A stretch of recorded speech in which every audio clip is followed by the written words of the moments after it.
organic, unpredictable, unknown, lovely, beautiful, a sense of fulfillment. This is part of the pleasures of life and not the chores of life.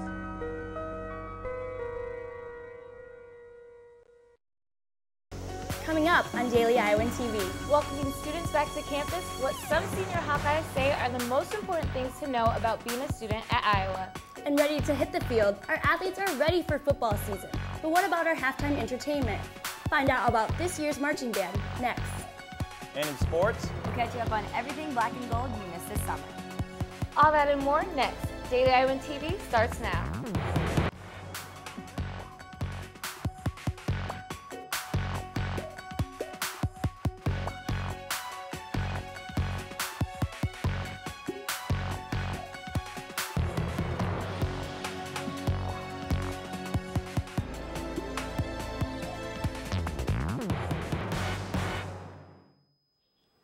Good evening, and thanks for joining us. I'm Michelle Nago. And I'm Selena Carr. Nearly 4,500 students poured into Kinnick Stadium for the kickoff of this year's On Iowa. The class of 2018 was greeted by cheerleaders, On Iowa staff, and band members. Kinnick was full of energy from the start, with dancing and picture taking, as well as cheers from the Spirit Squad. The festivities included the fight song, fireworks, and words from volleyball coach Bon Shemansky and football coach Kirk Ferentz. The kickoff at Kinnick is one of the highlights of the three-day On Iowa event. This is the fourth year the UI has held On Iowa. The freshman class is expected to be one of the largest in UI history. New and returning students are making their way back to campus, and all too familiar sights and sounds of construction are still everywhere. Thousands of freshmen moved into the dorms last week despite this construction, but one dorm took a new approach to ease the transition. I took a look at how Mayflower Hall switched up their move-in process to help students. New students moved into Mayflower Hall without any construction workers in sight, only seeing boarded walkways and crosswalks. I mean, we saw some cones when we came in, but other than that, I didn't really notice. Mayflower's had a steady move-in process. A hall coordinator told me construction to build a protective flood wall now is stopped, and just because of the students. We stopped it for move-in, and then we give students about a week to get acclimated to classes and things like that. And that's not all. Mayflower residents had the option to move in as early as Sunday for free, beating traffic and any potential construction risk. And a lot of students actually took us up on that offer, and we had well over 500 residents already moved in by the big On Iowa move-in days. Some students enjoyed the extra days to settle down and unpack. It was good overall. I felt like I was dealing with less people, so that I was able to get things done quicker and get through the lines faster, and so it was really helpful. I liked it a lot. Since the extended move-in, construction here at Mayflower will resume the second week of classes. And to prevent future flooding here on Dubuque Street, the multi-million-dollar construction plan is expected to be done in December. Because of the recent construction, housing may extend move-in to 5 days instead of 2. The first Hawk alert of the school year was sent out Friday evening. Students were warned of an attempted armed robbery near the dental building. It was reported that the suspect had a gun. Officials are still searching for the assailant. This weekend, Iowa students hit the town, enjoying their last days of summer. But not everyone had a good time. Nearly 50 alcohol-related arrests were made this weekend alone. Just under 10 arrests were made in the last 2 weekends before students came back to campus. The freshman class of 2018 is in for a college wake-up call. There's a lot to learn here on campus during a student's time at the university, and at times it can be very overwhelming. Daily Iowan TV's Taylor Smith went out to see what seniors would say to help these incoming students. What advice would you give to incoming freshmen that are trying to find classes, that are trying to find their way around campus? I would say carry a map with you. You know, like sometimes in the back of the agendas that you find, they have campus maps, or like print out your schedule with the maps on it. And if you're not good with that, ask random people around campus, like that look like students, of course, or upperclassmen, and they'll like nicely point you to where you need to go. Be sure to stick with us all week for new senior advice every day. Still to come on tonight's show, see what it takes to be a member of the Hawkeye Marching Band and what we can expect from this year's football season in sports. But first, let's take it over to Brianna Ox in the weather studio to give us the full rundown for this week's weather and a recap of the Napa earthquake. Brianna? You may have woken up to the rumbling of thunder this weekend, but the people in California felt a different kind of shake. An earthquake of 6.0 magnitude sent residents running from their homes in the middle of the night. It's the biggest earthquake to hit California Bay Area since 1989. The shake set off car alarms and power outages. The last significant earthquake to hit Iowa was back in 2004. Thankfully, no one was hurt in either case. But the heat and humidity has been hurting us here in Iowa City. We all noticed how hot and humid the last few days have been, but don't worry, it will cool off by the end of the week. Looking at tomorrow, we have a high of 91 and a low of 70. In the morning, there'll be cloudy skies and a temperature of 73.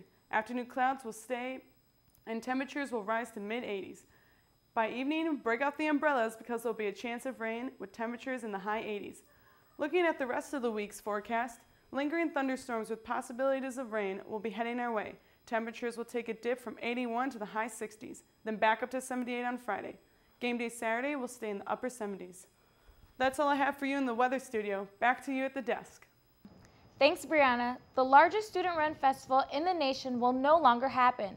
Iowa State's week-long Visha has been canceled. The 92-year-old tradition has strayed from its original values. ISU President Stephen Leaf said last year's riots caused mass chaos and student injuries on the Iowa State campus. Leaf said he doesn't want to put students at risk to keep a week-long alcohol-fueled party. Riots in Ferguson, Missouri continue to cause unrest in the St. Louis community. These events have gained national attention and have been happening since the shooting of Michael Brown on August 9th. The riots and rallies are spreading across the country as different cities protest the Ferguson police brutality. Here in Iowa City, students and community members gathered to make the same point. Police brutality must end.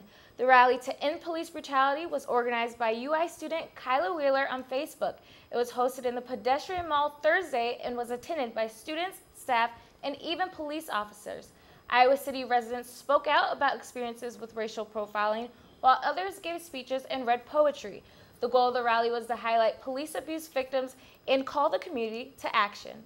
The Iowa Hawkeye football team is nearly ready to swarm the field this season. But at halftime on game days, the Iowa marching band also gets to step into the limelight. Our own Megan Horahan checked out their new practice fields and found out what goes on in preparing for the performance time.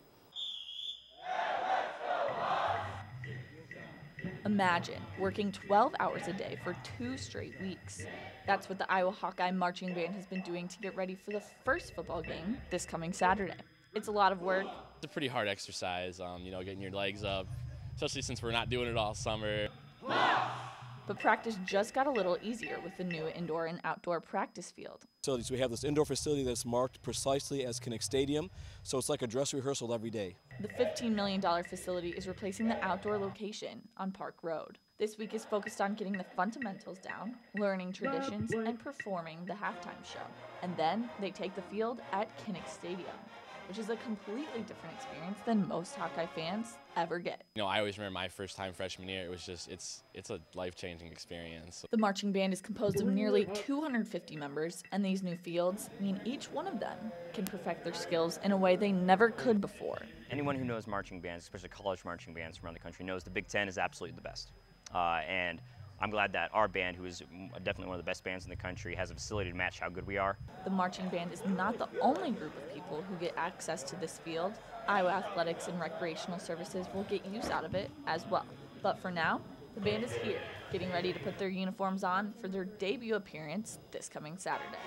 Megan Horgan, Daily Iowan TV. Be sure to stick around for the halftime show during home games to see the band show off all their hard work.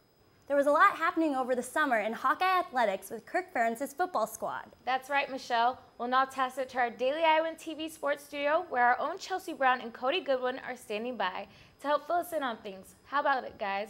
Hello and welcome back to the Daily Iowan TV sports studio. A lot on tap at the Sunday edition of the program, catching you up with what some Hawkeye sports were up to this summer. Alongside Cody Goodwin, I'm Chelsea Brown. That's right, Chelsea. We kicked things off with Big Ten Football Media Day. The 2-day event was hosted in late July at the Chicago Hilton in Illinois. There was a lot to talk about, including a lot of changes this year within the conference. One being addition of 2 new teams, Maryland and Rutgers. And also, 2 new teams weren't the only topic, but also the new division within the conference was created. Now known as the East and West Division, is based more geographical on the standing, Iowa representing the Western Conference. Western Division, that's right. We also caught up with the football head coach, Iowa's Kirk Ferentz, on how the season on this season and how the Hawks will face off with Illinois, a border state, for the first time in 6 seasons. That was the last time they played them. Last 2 times these teams met was back in 2008. The Illini topped the Hawks 27-24. Not only we play this year, but we'll play annually now with the new division. So I think that's certainly one of the good byproducts of the new realignment. It gives everybody a chance to, at least for the most part, play their border state teams. And in our case, at least, that I think makes a lot of sense. A lot of changes taking place on the Hawkeye roster. Former Cedar Falls star Barkley Hill will be seeing action on the gridiron in Iowa, but not in black and gold this year. The All-State running back for the Cedar Falls Tigers has transferred to the University of Northern Iowa. Hill redshirted in the fall of the 2012 season after suffering a knee injury during preseason. Defensive back Nico Law is another Hawkeye you won't see on the field this season for the black and gold. Law left the program after being charged with a disorderly conduct in a late-night incident in downtown Iowa City. Law saw all action in all 13 games last season and recorded 5 tackles, including 4 on his own. He will finish out his academic year close to home at Towson University in Maryland, very close to Baltimore. And also, junior Adam Cox, who started all 13 games last season, will also be missing the entire 2014 season, but this time due to an ACL tear. Fellow junior Macon Plua is now starting fullback for the Hawkeyes, and Plua became the starter after Cox suffered a torn ACL in preseason practice as well. With the loss of all these players, Chelsea's opened up some other opportunities on the depth chart. With preseason practice wrapping up, some key starting positions are still not officially determined yet.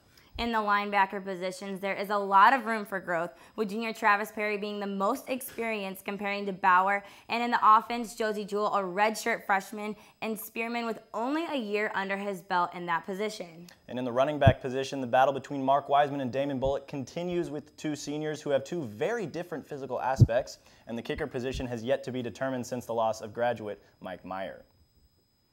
Also, a lot of action in the professional sporting world for some former Hawkeyes. Good news was just announced via Instagram from former Hawkeye basketball standout Melsan Basabi. He announced that he signed a professional basketball contract with the First Division Polish sports club. At Iowa, Basabi averaged 8.2 points per game and 5.5 rebounds per game over his 4-year career. Gonna miss slime time, but some unfortunate news for some Hawks in the NFL. The North Carolina Panthers announced that they cut 10 players from their roster. 4 wide receivers were cut, including former Hawkeye standout Marvin McNutt. McNutt led the Big Ten in receiving yards per game in 2011 and still holds the record for most receiving yards in a season at 1,315. But former Panther also saw professional action in just 2 games during the 2013 season. And unfortunately, that is all the time we have for tonight's program.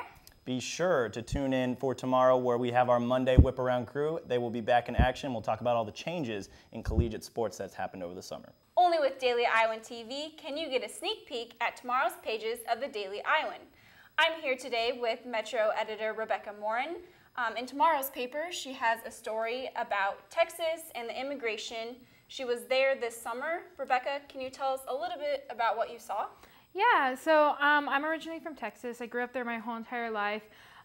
So for the first time this summer, I saw someone get deported. And I also went in to like an immigration center and just saw kind of how the immigrants were being cared for.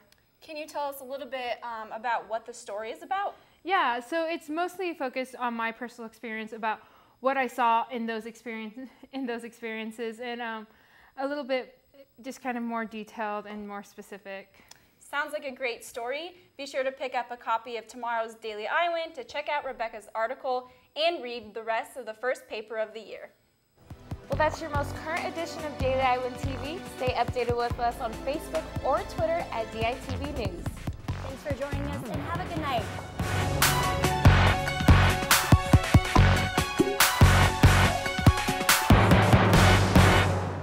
Iowa SJMC. Want a major that'll take you somewhere?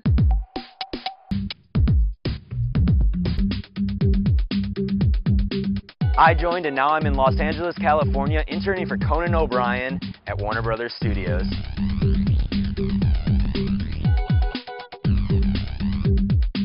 I joined and now I'm working in public relations for diabetes research. SJMC.